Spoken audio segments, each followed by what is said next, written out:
On the first day of operation, the tramway carried down our dead and our wounded, and on the return trip, they would bring supplies.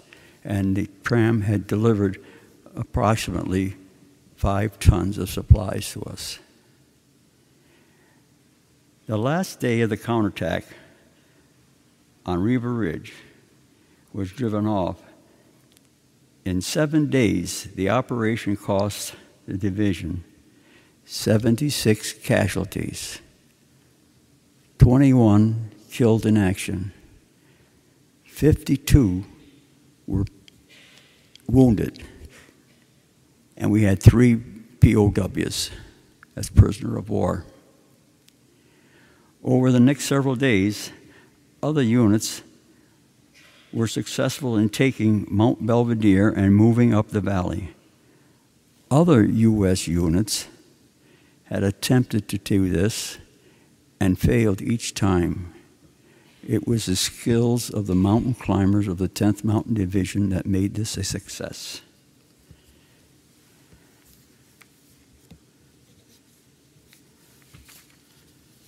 Several days later, on March 4 of 1945, moving some ammunition, I got involved in a barrage of mortars, and mortar fragments, the shrapnel, the pieces, they managed it, and that was the end of the war for me at the time.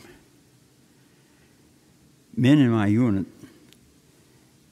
I have to say it, they were not my friend. They were my brothers. Men who face death in a combat situation and bleed together become members of the unspoken word of the brotherhood of blood. We few, we band of brothers, and he who bleeds with me today shall forever be my brother. I have been back on many occasions to that mountain and to the villages in the area.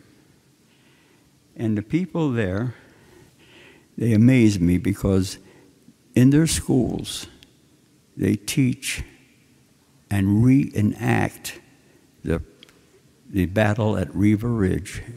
And that's done each year at about the same time. Yeah.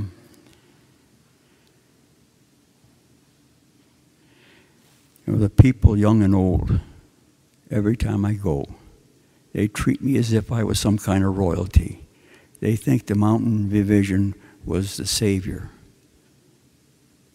And the last time I was there, and I was at the foot of the mountain with a group of men, and an Italian walked up and he says, "Is there anybody here who did Riva Ridge in 1945? Sadly to say, I was the only one. I raised my hand. This man ran over to me, and he grabbed me and he hugged me. And he says, I was just a little boy at the time, but my parents told me the whole story, and he thanked me very much. I have been told that as a man's experience, a defining moment and experience that above all makes him the man he is today.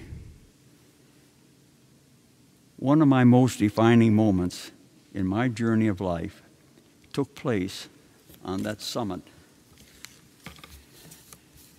of jagged ridge of mountains in Italy on February 18, 1945.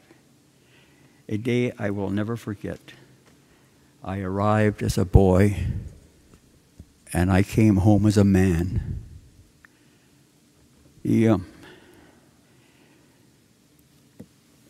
One day I was up in a little town called Trento in Italy, and it's south of the Brenner Pass. And at that time, there was a lot of people migrating back south. I was on KP. You know what KP is? That's a kitchen police. And I was serving all the soldiers, and my dish, my pan, big pan, I had spaghetti and meat sauce. And after all the soldiers went by, a man came running up to me, and he says to me in perfect English, he says, "Pal, have you got anything left?"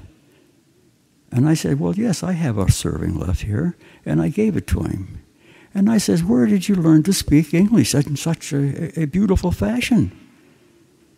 He says, "I came over here for a vacation in 1939. I got caught up in this war and I couldn't go home." He says, "I have a butcher shop over on Gratiot Avenue in Detroit, Michigan." The man took the serving of spaghetti and he left, and I never saw him again. He was gone. But that's just one thing that all soldiers of the American Army have been taught. Share. Share and share alike. Like I said to all you kids, it's not what we give, but what we share. For gifts without the giver are bare.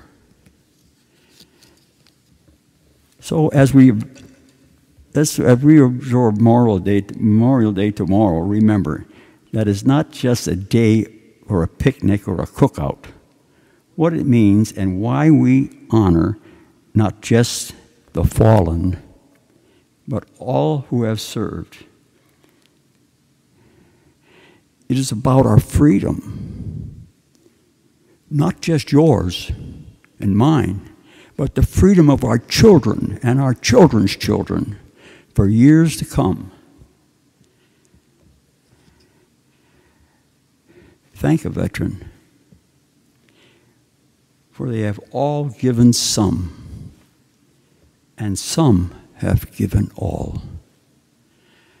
I thank you, and may God bless and keep each of you safe.